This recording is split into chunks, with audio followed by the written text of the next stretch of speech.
We're at the Rock and Roll Hall of Fame, crown jewel of downtown Cleveland, and a really fun place to spend a couple of hours or a whole day, especially in these colder months here in Cleveland. I've got Andy here to help us kind of explore the new Inductees exhibit. So much to check out here, and it's here all year long, right? It is. It's open now, and it's open through this fall when we will be replacing it with the 2025 Inductees exhibit. So how much fun did you have with this particular class of inductees and all the cool artifacts you were able to locate and put here? Oh man, this one was really fun. I think it's the best inductees exhibit we've ever done. Really? It's probably the biggest class that I can remember. So there were about 16 artists, represented here, and we collected from the artists, individual artists within bands, management, families of those who passed, and just an amazing array of a lot of personal stuff, Oh, even too. absolutely, Forget the stage stuff, which is awesome in itself, but personal stuff. I'm loving over here this Peter Frampton suit from Frampton Comes Alive.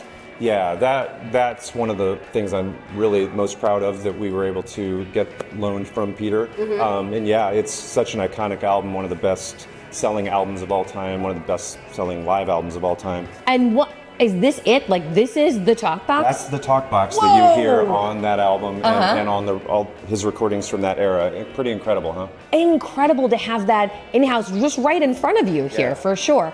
All right, and for those who watch a lot of music videos, maybe in the 90s, you're going to recognize this suit from Dave Matthews, right? Yeah, this is the suit that Dave is wearing in the I Did It video, 2001. So it's always fun to have, really recognizable outfits that were in videos that we've all seen. Right, on loop, right, on TV all the time. And I love, okay, so I'm a huge Jimmy Buffett fan for sure. Can we check out what we've got here from him? Definitely. So we have his flip-flops that he would wear on and off stage, and just throughout his regular daily Famously life. barefoot sometimes on stage, but Often, when he yeah. did wear shoes, he wore flip-flops, didn't he? Exactly, right. And then, amazingly, the guitar that he used to write Margaritaville. That's the guitar? That's the guitar. Oh, wow, that is so cool. It is beautiful. It's just, that's kind of this painted lady on there. Yeah. And speaking of beautiful, we got to check out Cher, famous for her fashion, right? And her relationship with a particular designer. Yeah, Bob Mackie, who designed so many of her outfits over the years, going back to the Sonny and Cher show. Right, and quite possibly my favorite artifact in this whole exhibit is this mermaid costume from the movie she was in. So iconic. I mean, that had to have been hard for them to part with, to display, right? Yeah, I mean, absolutely. I mean, it's the outfit that she's wearing in the Mermaids film, 1990. Just incredibly iconic. So these are not, for people who have maybe not seen an exhibit like this, these are not replicas. No, these are not These are replicas. the real deal. These are what Cher wore on stage or, in performances or on television appearances. Incredible. Such special stuff. Did you find that some of these inductees were really into it and excited about, hey, I've got this really special piece? Or how did that work in terms of like ideas of what ended up here at the exhibit? Yeah, absolutely. It's often kind of a collaboration between us and the artist or their management sometimes too. And often, like with Peter Frampton, immediately they offered up the outfit from Frampton Comes Alive, the talk box, his guitar. Pretty incredible. Incredible indeed. All right, let's check out the other side of this, shall we? Sounds great. Andy, MC5, not necessarily a household name for people, but why is this particular part of the exhibit important? Well, the MC5 were a really incredibly important band in the history of rock and roll. They influenced punk, metal, hard rock, and everything, a lot of things that came after them. They were a really heavily political band, so they influenced political artists like Rage Against the Machine, who's also inducted into the Rock and Roll Hall of Fame.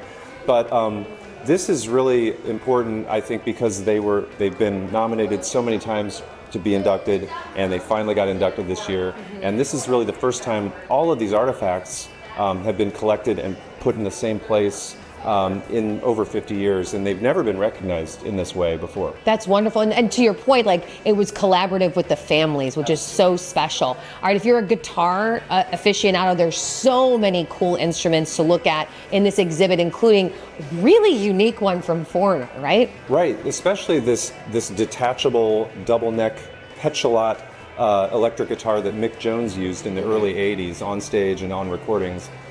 He tended to use the bigger Okay. Nick. So you could use it together, separate? Yeah, Or, and then so wild. In the photos, you see him with Oh, the yeah, bottom okay. half, which is sort of the more standard one. But such a unique guitar. And then, of course, he's more closely associated with the Gibson Les Paul Custom, and this is one of his from that era too. He used it on a lot of their recordings and a lot of their concerts. Yeah, and it's important too. Not only can you look at stuff, but you can learn about the artifacts. All really nice down here. There's displays and a little kind of paragraph about each of these things. So it's not just about looking at them, but learning about what it is you're seeing at this exhibit.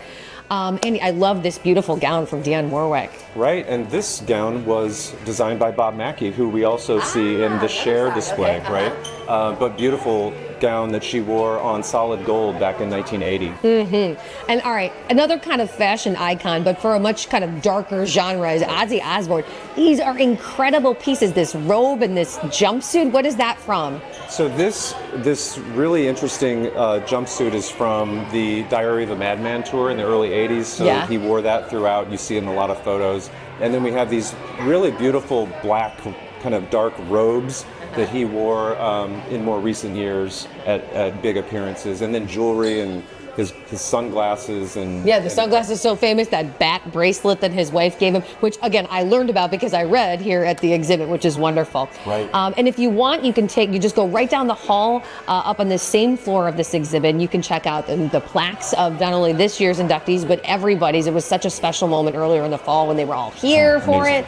it. So go to rockhall.com. You can check out tickets and special events. They're always doing special events here at the Rock Hall. Andy, thank you so much. Thank you.